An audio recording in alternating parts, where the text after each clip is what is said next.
Hi there.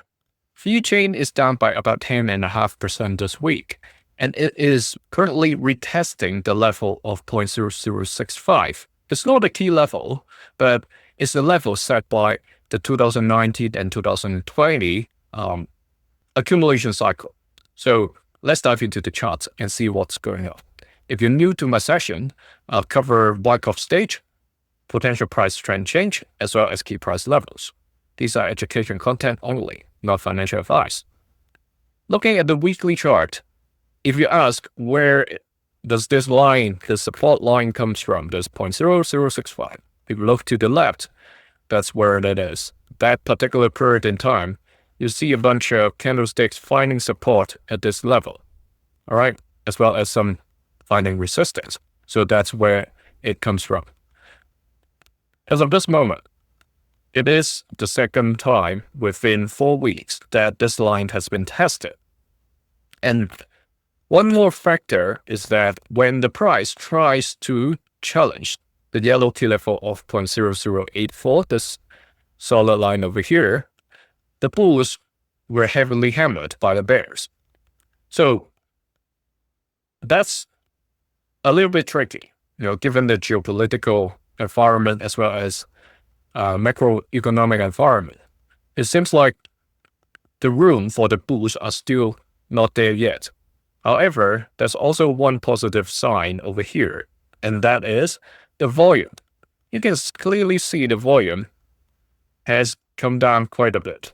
So even the price is coming down, that means there are not much people selling. However, like I said just now, and last week as well, the tricky part is that Iran has been struck by US and Israel. This just happened less than 24 hours. How the market is going to react on Monday is still an unknown. And there are going to be a bunch of economic data coming out in March as well. Those will definitely affect how the liquidity or where the liquidity will go. Whether they will further boost gold and silver prices, or will they get back to riskier assets? We'll soon find out. However, the big picture hasn't changed.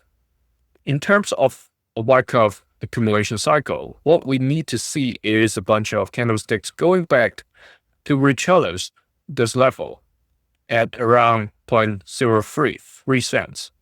Okay, that's where the trading range top set back in May last year. That's what we need to see, price going to rechallenge that level, plus having higher than average volume. Okay, remember this, that may or may not come depending on how the world is going to react to what happened recently in the Middle East. From a daily point of view, this downtrend that started back in mid-October last year is still going on. The price is still hovering around the center line of the downtrend. We talk about this again and again. If it continues to stay the same, hovering around the center line, even by the time we get to May, we won't get the confirmation of the finishing of the downtrend.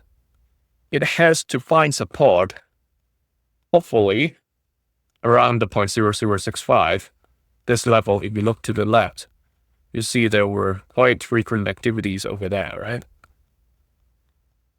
This was the first time, the 6th of this month of February, and this is the second time that the traders came down to test this level. If this fails, if the bulls fail to defend this line, we have to probably look towards April, May time for the breakout to happen. Okay, March is becoming a stretch target now. Compared to last week when we talked about this, March was still possible. Currently, it has become a little bit stretched. Okay, if you haven't subscribed, please do. And here's another session for you. Thank you.